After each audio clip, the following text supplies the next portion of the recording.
প্রিয় বন্ধুরা, কেমন আছেন সবাই? কাছে দূরে দেশ ও দেশের বাহির থেকে যারা বসে বসে আমার ভিডিওটি দেখছেন বা দেখা শুরু করছেন, তাদের জন্য রইল মন থেকে অনেক অনেক ভালোবাসা। সবাই একটা লাইক দিয়ে ভিডিওটি কন্টিনিউ করবেন।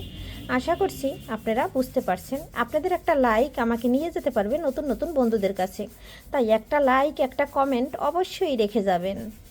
নমস্কার বন্ধুরা, সবাই কেমন আছেন? আমি পাপড়ি চলে আসলাম আজকে অল্প একটু পোলট্রি মুরগি নিয়ে। আজকে এটা রান্না করব আমার বাবুর জন্য, বাবু খাবে। আর এখানে আজকে টক দই দিয়ে মাংসের একটু ম্যারিনেট করে রেখে দেব। এখানে আমি হাতে টক দই বানিয়ে নিয়েছি, গরুর দুধ দিয়ে টক দইটা দিয়ে দিলাম। এখন আমি এটা কিছুক্ষণ একটু নেড়ে ছেড়ে নিই মাইখা, তারপরে একটু রেখে দিচ্ছি। আর আলু তো লাগবেই, ছোট মানুষ। আমি পাপড়ি কিচেন অ্যান্ড ব্লগ থেকে চলে আসলাম। এই যে দেখুন, এখানে দিয়ে দিলাম লবণ, এখানে দিয়ে দিলাম হলুদ। যে মশলাটা লাগবে সেটা আমি একসাথে দিয়ে এখানে মেখে রাখছি। 10 মিনিট রেখে দেব। এর ভিতরে ওদিকে আমি আলুটা একটু ভেজে নেব। আমার যেহেতু মাংস অল্প, সেক্ষেত্রে কিন্তু আমি হলুদের গুঁড়া, মরিচের গুঁড়া, ধনিয়ার গুঁড়া, জিরার গুঁড়া সব কিছু এখানে দিয়ে দিয়েছি। এখন দেব মাংসের মশলা। এটা দিয়ে আমি খুব সুন্দর করে মেখে রাখছি। আর মাংসের মশলাটা দিলে আর তো অন্য কোনো মশলা দিতে হয় না, তাই একটু টক দই দিয়ে প্রথমে একটু ম্যারিনেট করে নিচ্ছি। এর ভিতরে মশলাটা দিয়ে দিচ্ছি। অল্প মাংস বলতে এখানে যে আলুটা আছে সেটা কিন্তু দেব, এর জন্য আমি ওই পরিমাপে এখানে মশলাটা দিয়ে দিচ্ছি। এখন 1 চামচ আমি মাংস রান্নার মশলাটা তৈরি করে রেখেছি, সেটা দিয়ে দিই। এখানে আমি 1 চামচ মাংসের মশলা তৈরি করে রেখে দিয়েছি। সব ধরনের মশলা দিয়ে মাংসটা তৈরি করে রেখেছি। মানে মশলাটা আপনারা যদি দেখতে চান তাহলে বলবেন, আমি আপনাদের সাথে শেয়ার করব মশলাটা বানানো। এই মশলাটা দিয়েও খুব সুন্দর করে মেখে নিচ্ছি। আর আমার মাংস রান্না করতে কী কী লাগছে এরপরে একটু মেখে রেখে নিচ্ছি। তারপরে সব কিছু আস্তে আস্তে করে কষিয়ে আলুটা ভেজে নেব, মশলাটা কষিয়ে নেব। বাটা মশলা আছে, কাটা মশলা আছে, এই যে এটা মেখে নিলাম। এখন এখানে দিয়ে দিলাম তেল। কেটে রাখা আলুটা দিয়ে দিচ্ছি। এখন আমি ভেজে নেব। আলুটা একটু আমি যে মাংসটা মেখেছি সেই হাত দিয়ে ধরেছি। তারপরে এখানে হালকা একটু মানে হলুদ, একটু লবণ দিয়ে ভেজে নেব আলুটা খুব সুন্দর করে। এই যে এখন আমি খুব সুন্দর করে উল্টে পাল্টে একটু লবণ আর একটু হলুদ অপসময়ে দিয়ে দিয়েছি, ভেজে নিচ্ছি। এর ভিতরে দিয়ে তেজপাতা দিয়েও ভেজে নেব। 2টো তেজপাতা দিয়ে দিয়েছি।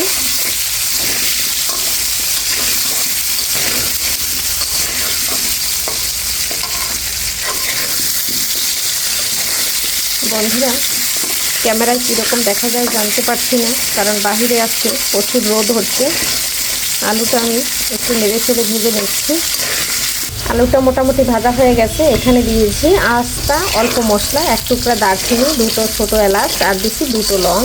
তার কারণ আমার তো মাংসের মশলা সব কিছু দেওয়া আছে, এর জন্য আমি একদম কম দিয়েছি।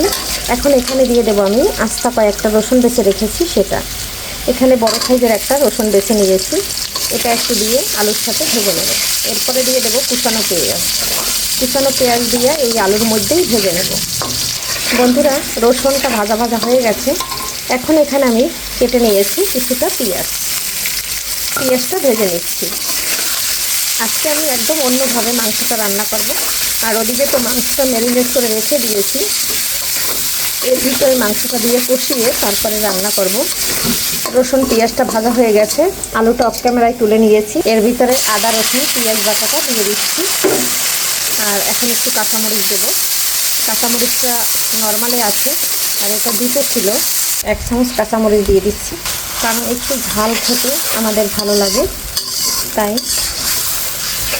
বন্ধুরা, মশলাটা কষানো হয়ে গেছে, তেলটা ছেড়ে দিয়েছে। এখন যে মাংসটা আমি দই মশলা দিয়ে ম্যারিনেট করে রেখে দিয়েছি সেটা দিয়ে দিলাম।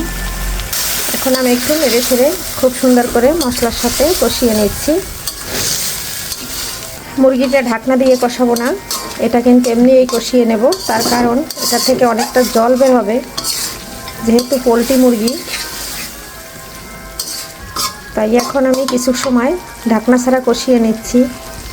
এই যে দেখুন বন্ধুরা, চিকেন থেকে কতটা জল বের হয়েছে। এখন এটা খুব সুন্দর করে আস্তে আস্তে করে কষিয়ে নিতে হবে। যখন জলটা শুকিয়ে আসবে তখন একটু ঢাকনা দিয়ে ঢেকে কষিয়ে নেব। ওই পর্যায়ে আমি আলুটা দিয়ে দেব। মাংস থেকে জলটা কিন্তু শুকিয়ে আসছে, তেলটা ছাড়া শুরু করেছে। এই পর্যায়ে আলুটা দিয়ে দেব। আলুটা দিয়ে বেশ কিছুক্ষণ ঢাকনা দিয়ে ঢেকে ঢেকে কষিয়ে নেব। আলুটা অফ ক্যামেরায় দিয়ে দিয়েছি। এখন আমি আলুটা আর মাংসটা একটু মিশিয়ে দিচ্ছি। আর আমার ছেলের জন্য বন্ধুরা, মাংস রান্না করলেই আলু দিতে হয়। রোস্টের মধ্যেও যদি আলু দেই তাও সে খুশি। এই অবস্থা। অনেক দিন পরে আজকে পোলট্রি মুরগি রান্না করলাম, ও খাবে বলে আনা। এখন আমি ঢাকনা দিয়ে ঢেকে দিচ্ছি, একদম মিশিয়ে দিচ্ছি।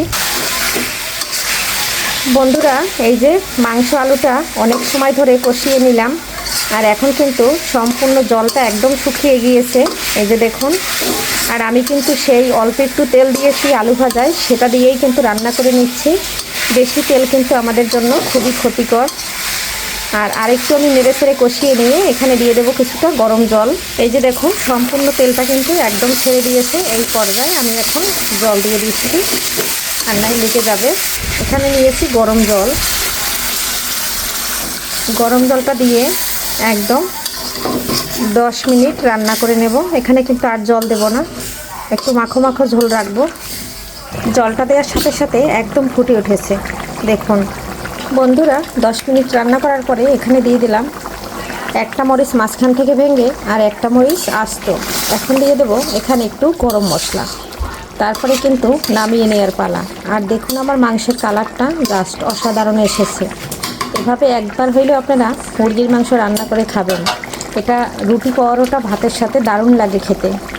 এখানে জিরা গুঁড়া আর আছে একটু গরম মশলার গুঁড়া। আজকে কিন্তু আমি ফোড়নে কোনোভাবে জিরা দেইনি, তাই এখানে জিরার গুঁড়াটা এবং একটু দারচিনি এলাচ একসাথে গুঁড়া করে রেখেছি, সেটা দিয়ে দিয়েছি।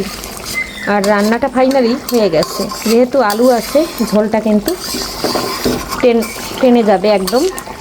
এখন 1 মিনিট ঢাকনা দিয়ে ঢেকে রাখবো। এখানে যেহেতু আমি মশলা কাঁচামরিচ দিয়েছি, ওর ফ্লেভারটা মাংসের মধ্যে ঢোকার জন্য।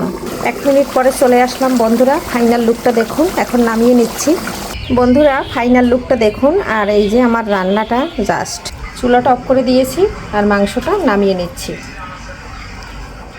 আর পোলট্রি মুরগি এরকম ছোটো ছোটো করে কেটে রান্না করলেই আমার কাছে ভালো লাগে, কারণ এর ভিতরে মশলা সুন্দর করে প্রবেশ করে।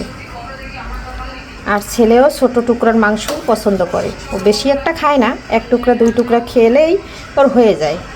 ওই যে আমি মাংসটা খুব সুন্দর করে নামিয়ে নিলাম। মাংসটা হয়ে গেছে। আজকের এখানে বিদায় নিচ্ছি। আবারও দেখা হবে নতুন কোনো ভিডিওতে। এ পর্যন্ত সবাই ভালো থাকুন, সুস্থ থাকুন। আগামী ভিডিওর জন্য আমন্ত্রণ জানিয়ে বিদায় নিচ্ছি। বাই।